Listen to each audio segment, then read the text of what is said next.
సుమన్ టీవీలో మీ business promotions కోసం ఈ కింది నెంబర్ను సంప్రదించగలరు. Welcome to Vishnu talks. నేను విష్ణు. ప్రస్తుతంతో పాటు NIS and Crisil certified wealth manager Revanth Chalamala ఉన్నారు. వారితో మాట్లాడదాం. నమస్తే రేవంత్. నమస్తే అండి. Revanth, welcome to Vishnu talks. Thank you. So Revanth, మన తెలుగు రాష్ట్రాలలో పెళ్లి కాని అబ్బాయిల సంఖ్య రోజు రోజుకి ఎక్కువైపోతుందంట. వయస్సు 30 వచ్చినా 35 వచ్చినా కూడా అబ్బాయిలకి వివాహాలు జరగట్లేదంట మన తెలుగు రాష్ట్రాలలో. అయితే దీంట్లో చాలా మంది నెలకి ₹1,00,000 సంపాదించే వాళ్ళు ఉన్నారు, 2 లక్షలు సంపాదించే వాళ్ళు ఉన్నారు. అయినా కూడా చాలా మంది అబ్బాయిలకి వివాహాలు కావట్లేదంట. మరి అబ్బాయిల విషయంలో వివాహాలు ఇంత పెద్ద ఎత్తున లేట్ అవ్వడానికి అబ్బాయిల వైపు నుంచి ఎటువంటి కారణాలు దీనికి దోహదపడుతున్నాయంటారు? అదేవిధంగా అమ్మాయిల వైపు నుంచి, అమ్మాయిల తల్లిదండ్రుల వైపు నుంచి కూడా మరి అబ్బాయిలకి పెళ్లిళ్ళు లేట్ కావడానికి ఎటువంటి పరిణామాలు దారితీస్తున్నాయంటారు? అసలు ఎడారిలో నదిని వెతికినట్టు, ఇది ఎడారిలో ఒక నీళ్ళ కోసం వెతికినట్టు. ఎక్కడ ఏం దొరుకుతాయో అక్కడ ఏ దొరుకుతాయి, ఏ టైంకి ఏది వస్తుందో ఆ టైంకి అదే వస్తూ ఉంటాయి. సో ఇంతకు ముందు కూడా అదే పాయింట్ గురించి మనం డిస్కస్ చేసాం. వయసుకు తగ్గట్టుగానే mental maturity, job security, salary అన్నీ మారుతూ ఉంటాయి. సో బేసిక్గా ఎర్లీ ఏజెస్లోనే కొంచెం వెల్ సెటిల్డ్, అటు అబ్బాయిల సైడ్ నుంచి కూడా. ఫస్ట్ అబ్బాయిల పర్స్పెక్టివ్ కూడా చెప్తా. సో బేసిక్గా కొంతవరకు అబ్బాయిలు కూడా డిలే చేసుకునే ప్రయత్నం చేస్తారు. ఏముంది, ఇప్పుడు నాకు 80,000 ₹1,00,000 జీతం వస్తుంది, బతకడానికి నాకేం సరిపోతుంది, రేపు మళ్ళీ పెళ్ళి అయితే మళ్ళీ ఖర్చులు పెరుగుతాయి, దానికి తోడు మళ్ళీ ఇల్లు కట్టాలి, కారు కొనాలి. సో ఇప్పుడు అప్పుడే కాదులే, నేను కొద్దిగా శాలరీ పెంచుకున్నాక పెళ్లి చేసుకుందాం అనుకుని వెయిట్ చేసే అబ్బాయిలు కొంతమంది పోస్ట్ పోన్ చేస్తున్నారు. అంటే కొంచెం జీతం పెరిగాక చేసుకుందాం అంతే, అంటే మన గోయికు మనం దోకున్నట్లే అది. ఓకే, మళ్ళీ మాట్లాడదాం దాని గురించి. వాళ్ళు కొంత పోస్ట్ పోన్ చేస్తారు. 2 అమ్మాయిల సైడ్ నుంచి కూడా మరి రిక్వైర్మెంట్స్ కొద్దిగా పెరిగాయి.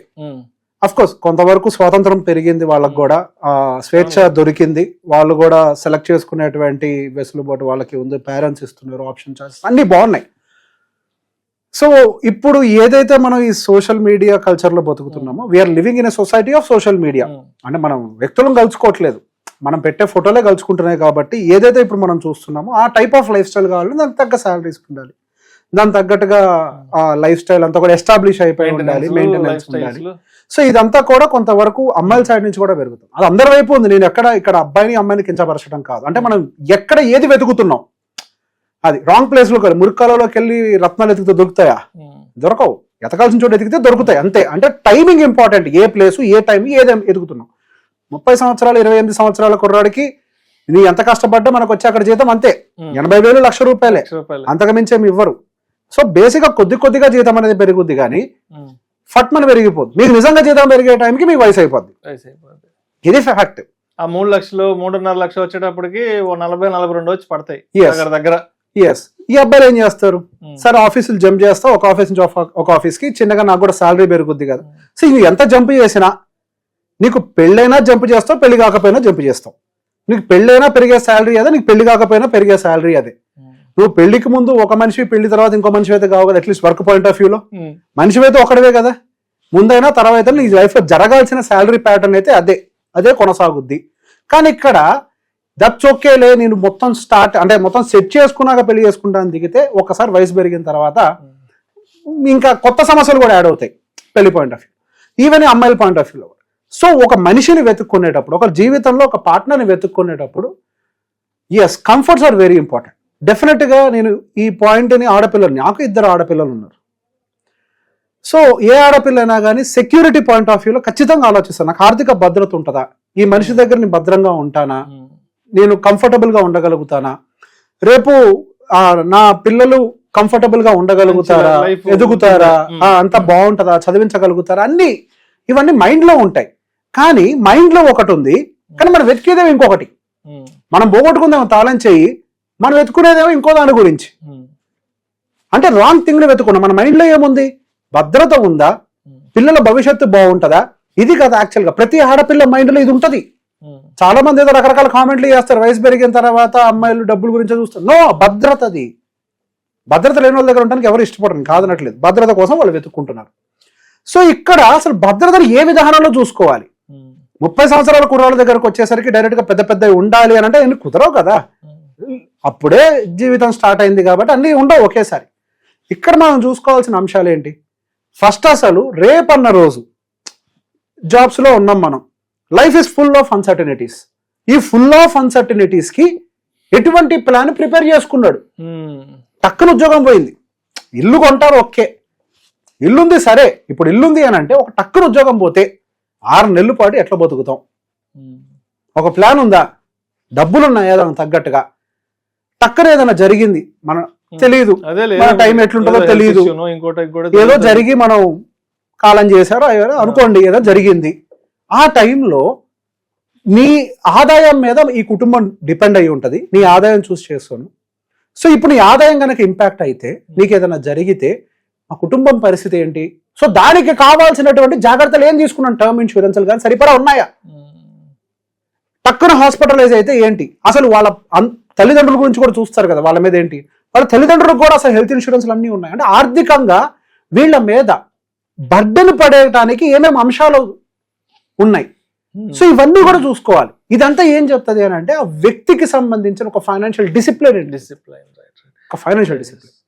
ఈ అబ్బాయిల సైడ్ నుంచి ఇంకొక పాయింట్ కూడా, ఇప్పుడు ఏంటి సార్, పాపం ఇక్కడ ఉన్నా కానీ శాలరీ పెద్దగా రావట్లేదు, మ్యాచెస్ కూడా రావట్లేదు అని చెప్పేసి అబ్రాడ్ వెళ్తే మనకి ఏదో ఒక మ్యాచ్ సెట్ అయ్యే అవకాశం ఉంటుంది. ఎన్ఆర్ఐ కోటా వస్తుంది కదా మనకి, ఫారిన్ సంబంధం, అది ఒక రిజర్వేషన్ దొరుకుతుంది మనకి. ఫారిన్ సంబంధం అన్న పేరుతో చాలా మంది ప్రయత్నం చేస్తున్నారు. అంటే అక్కడ దాకా ఇక్కడ ఏదో ప్రయత్నాలు చేస్తారు, ఇక్కడ ఏది అవ్వకపోతే అక్కడికి వెళ్లే వాళ్ళు కూడా చాలా మంది.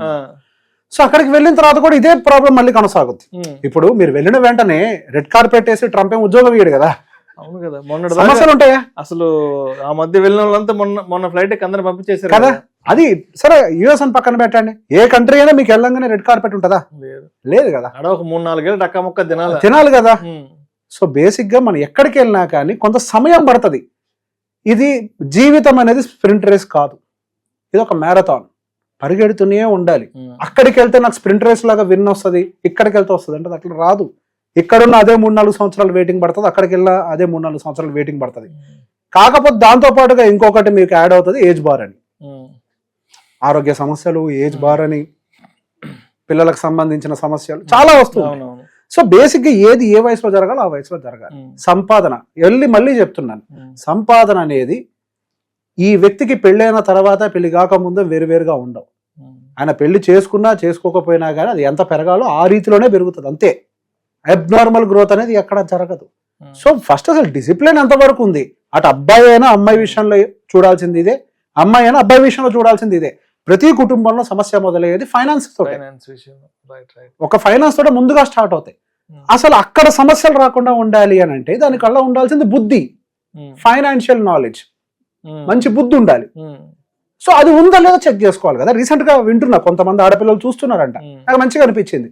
ఇల్లుందా లేదా చూడట్లేదు సార్, మ్యూచువల్ ఫండ్స్ ఎంత ఇన్వెస్ట్మెంట్స్ ఉన్నాయి, ఎట్లా ఇన్వెస్ట్ చేస్తున్నారు, ఇన్సూరెన్స్లు అన్ని ఉన్నాయా, ఈ మధ్యలో స్టార్ట్ అయిందంట ఆ ట్రెండ్ కూడా. మధ్య మహారాష్ట్రలో కూడా పెళ్లి కొడుకు సిబిల్ స్కోర్ సరిగ్గా లేదని పీటల మీద పెళ్లి కూడా, అంటే అక్కడ అతను ఫైనాన్షియల్ గా ఎంత డిసిప్లైన్ గా ఉన్నాడు ఏంటనేది అర్థమైంది. Exactly, financial discipline is very important.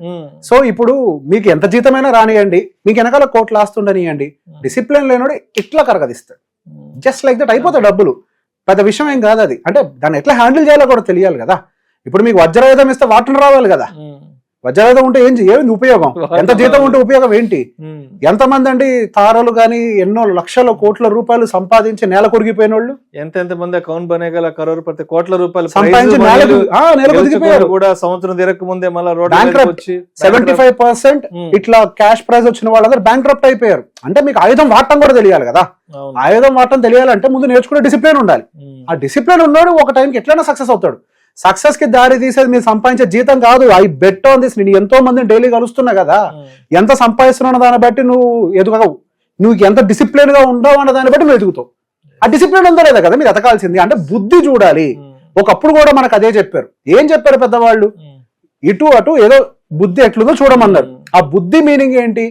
Discipline ఉందా లేదా, పద్ధతిగా ఉంటారా లేదా, ఏమన్నా పాడు చేసే ఇవి ఉన్నాయా, ఇవి కదా చెక్ చేయాల్సింది. సంపాదించుకొని ఎదగటానికి మనకు అవకాశం ఉంది, టైం ఉంది. కానీ బుద్ధే లేదనుకోండి, ఎంత ఉన్నా అది మిగలదు. ఎంతో శాలరీ వచ్చే వాళ్ళు కూడా ఈ మార్కెట్ లో సస్టైన్ అవ్వక ఇబ్బందులు పడే వాళ్ళు బోల్డ్ మంది ఉన్నారు. జీతాలు వస్తాయి పెద్దవి, కానీ సస్టైన్ కాలేని వాళ్ళు బోల్డ్ మంది ఉన్నారు. ఇప్పటికిప్పుడు అందరూ చూస్తున్నారు కదా వీడియో, టక్కన గుండె మీద చేసుకొని 6 నెలల పాటు మీ శాలరీ కట్ అయిపోతే బతికేవాళ్ళు ఎంతమంది చెప్పండి. చెప్పండి ఎంతమంది బతుకుతారు 6 నెలలు? అంటే చూడాల్సింది ఏంటి, ఇల్లుండి ఓకే ఆ ఇంటి ఈఎంఐ కట్టడానికి ఫండ్ ఉందా ఏదైనా జరిగితే? I have seen few situations, ఏదో రోడ్ యాక్సిడెంట్ అయిపోయింది, సంవత్సరం బెడ్ రిటర్న్. మరి డబ్బులు నీకు యాక్సిడెంట్ అయిందని చెప్పి బ్యాంక్ వాడు కన్సెషన్ ఇయ్యాడు కదా, క్రెడిట్ కార్డు వాడు ఆపడు కదా, ఆకలి వేస్తుంది కదా, మరి డబ్బులు వేయి. అది ఫైనాన్షియల్ డిసిప్లిన్ ని చూపిస్తుంది. సో ప్రాపర్ గా ఏ విధంగా వాళ్ళు ఇది అంతా చూస్తే సరైన సమయంలో సరైన కరెక్ట్ టైంకి అన్ని కరెక్ట్ గా జరుగుతాయి. ఎక్కడ ఏది వెతకాలో నేర్చుకోండి. మీ మైండ్ లో ఒకటి ఉంది, బయటకు చూసేదో ఇంకొకటి ఉంది. మన మైండ్ లో ఆర్థిక భద్రత గురించి మనం ఆలోచిస్తున్నప్పుడు ఆర్థిక భద్రత అనే ఒక బుద్ధి వాడికి ఉందో లేదో చూడండి. ఈ బుద్ధి ఉన్నాడు ఎప్పటికైనా బాగుపడతాడు, ఈ బుద్ధి లేనివాడు ఎంత ఉన్నా పోగొట్టుకుంటాడు. సో మొత్తానికి వివాహాలు లేట్ అవ్వడానికి అటు అమ్మాయి వైపు నుంచి కానీ ఇటు అబ్బాయి వైపు నుంచి కానీ రకరకాల రెండు వైపుల సమస్యలు ఉన్నాయి. అందరూ మార్చుకోవాలి. సార్ ఒకటే మాట చెప్తా సార్, అంతే అంతే. సో 2 చేతులు కలిస్తేనే చప్పుడు. అంతే. Okay, right. Thank you so much.